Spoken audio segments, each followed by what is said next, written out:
Setback क्या होता है? जेडीए के नियम क्या कहते हैं? आपने प्लॉट ले लिया, नक्शा भी बनवा लिया, अब कंस्ट्रक्शन शुरू करने वाले हैं।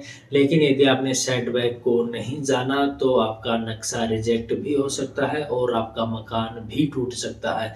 तो आज अपन इस वीडियो में सेटबैक को आसान भाषा में समझेंगे कि सेटबैक क्या होता है। तो चलिए वीडियो की शुरुआत करते हैं बिना किसी देरी के। तब तक आप चैनल को सब्सक्राइब और वीडियो को लाइक जरूर करें। सेटबैक क्या होता है?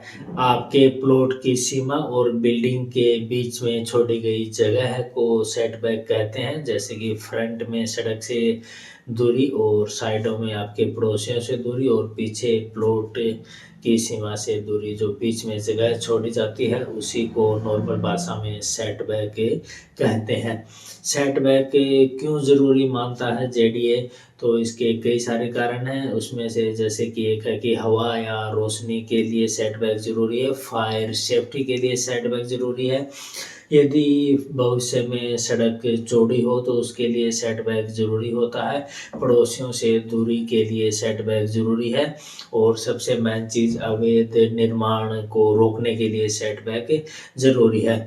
अगर सेटबैक नहीं होगा तो शहर दम घुटने लगेगा, इसलिए सेटबैक को छोड़ना ज़रूरी होता है। सेटबैक कितनी छोड़नी होती है एग्जैक्ट तो अपन नहीं बात कर पाएंगे यहाँ पर, क्योंकि ये अपना रोड की चौड़ाई और प्लॉट की साइज पर डिपेंड करता है। लेकिन अपन मोटा मोटी अगर बात करें तो छोटे प्लॉटों की बात करें, जैसे कि 100 से 150 गज की साइज के प्लॉटों की, तो उसमें अपने को फ्रंट में 3 फीट से लेकर 5 फीट तक जगह छोड़नी होती है। साइडों में यही जगह तकरीबन 2 से 3 फीट के आसपास होती है और बैक में भी तकरीबन 3 से 5 फीट जगह अपने को छोड़नी पड़ती है। यदि अपन मीडियम साइज के प्लॉटों की बात करें, लाइक 200 से 300 गज की साइज के प्लॉटों की, तो उसमें फ्रंट में आपको 5 से 10 फीट के आसपास जगह छोड़नी होती है, साइडों में तकरीबन 5 से 6 फीट के आसपास और बैक में तकरीबन 5 से 8 फीट के आसपास जगह को छोड़ना पड़ता है। यदि अपन बड़े प्लॉटों की बात करें या फिर अपार्टमेंट्स की बात करें तो उसमें फ्रंट में आपको 10 से 15 फीट के आसपास जगह छोड़नी होती है, साइडों में 8 से 10 फीट के आसपास और पीछे की साइड 8 से 12 फीट के आसपास जगह को छोड़ना होता है। और साथ में आपको पार्किंग और फायर मूवमेंट भी ज़रूरी होता है। अपार्टमेंट में सेटबैक ज़्यादा क्यों होता है? तो उसके कई सारे कारण हैं। जैसे कि वहाँ पर ज़्यादा लोग रहते हैं, ज़्यादा गाड़ियाँ होती हैं, फायर सेफ्टी ज़रूरी होती है, लिफ्ट शाफ्ट देना भी ज़रूरी है। यही सब कारण होते हैं जिससे कि उनमें अपना वो सेटबैक ज़्यादा छोड़ना पड़ता है।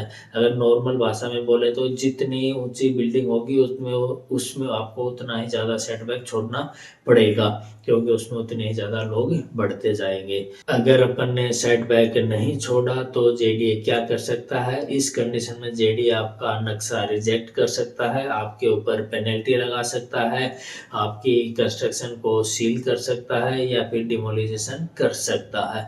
बहुत से लोग बाद में रेगुलराइजेशन करवाने जाते हैं, लेकिन उनको फिर भारी पेनल्टी देनी पड़ती है जेडीए को। सेटबैक और पार्किंग का सीधा कनेक्शन होता है।